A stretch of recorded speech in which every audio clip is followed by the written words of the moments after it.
তো বিশ্বনবীর মাক্কি ইনিংসের খেলার সিস্টেম ছিল ঠ্যাক দিয়ে খেলতেন। ক্রিকেটে কি বলে যে উইকেট বাঁচায় খেলতে হবে, তোমার উইকেট যাতে পড়ে না যায়, তো ঠেকায় ঠেকায় খেলে। তো বিশ্বনবী ঠেকায় ঠেকায় খেলছেন, আর 4 ছক্কা মারছে সব মাদানি ইনিংসে। সুবহানাল্লাহ নাই?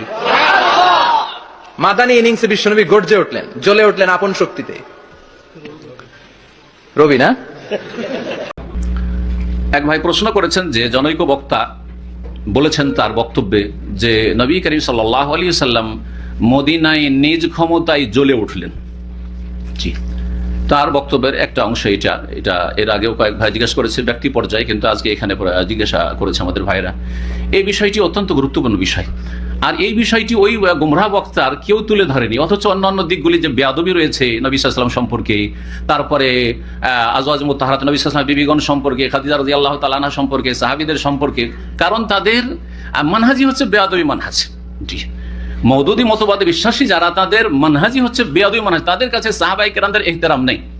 জি, আপনি যদি দেওবন্দি ওলামাদের দেখেন, এমনকি বেরেলভী মাজার পূজারী ওলামাদের দেখেন, অন্তত সাহাবায়ে কেরামদের ইহতিরাম আলাদা আছে, উম্মাহাতুল মুমিনিন ইহতিরাম তাদের কাছে শ্রদ্ধা সম্মান আছে, এই দিকটা তাদের অনেক সুন্দর আছে। কিন্তু এই মওদুদি মতবাদের গুমরাহির একটা কুফল হচ্ছে যে তারা চরম বেয়াদব সাহাবায়ে কেরামদের সম্পর্কে, ওসমান রাদিয়াল্লাহু তাআলা থেকে শুরু করে তাদের যে বেয়াদবি বিভিন্ন সাহাবায়ে কেরাম সম্পর্কে, সেটা মানে বড়ই দুঃখ লাগে যে এরা ইসলামের পোশাক পরে আছে, কিন্তু এরা খেদমত করছে রাফিজি শিয়াদের, ইরানের খেদমত করছে।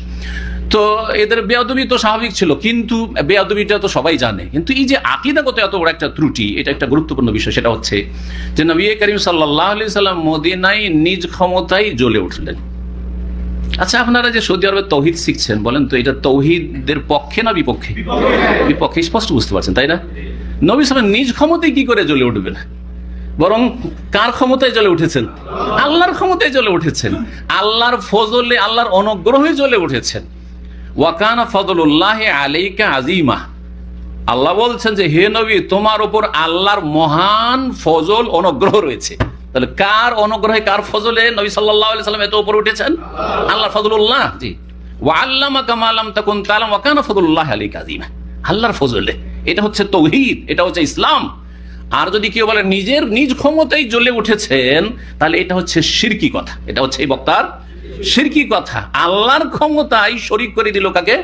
রাসূলুল্লাহ সাল্লাল্লাহু আলাইহি ওয়াসাল্লামকে নিজের ক্ষমতায় জ্বলে উঠেছেন। না, নিজের ক্ষমতায় যদি কেউ জ্বলে ওঠে, তাহলে লা হাওলা ওয়ালা কুওয়াতা ইল্লা বিল্লাহ এই দুআই কেন শিখাবেন? যেই নবী শিখাচ্ছেন লা হাওলা ওয়ালা কুওয়াতা ইল্লা বিল্লাহ, আমাদের না কোনো ক্ষমতা আছে, না শক্তি আছে, সামর্থ্য আছে আল্লাহ ছাড়া। যা কিছু আছে সেটা হচ্ছে আল্লাহর দান, আল্লাহর দেওয়া। এখানে বক্তাকে বলা উচিত ছিল তার তাওহীদের জ্ঞান থাকলে, যে আল্লাহর অনুগ্রহে বা আল্লাহর ক্ষমতায় তিনি মদিনায় জ্বলে উঠলেন। জি হ্যাঁ, কিন্তু যখন বলবে যে নিজ ক্ষমতায় জ্বলে উঠলেন, এটা শিরকি কথা। এই বক্তাকে তওবা করার আল্লাহ তৌফিক দান করুক, এবং বক্তার যারা ভক্ত তাদেরকে এই ভক্তি থেকে, এই গুমরাহির ভক্তি থেকে মুক্তি দান করুক।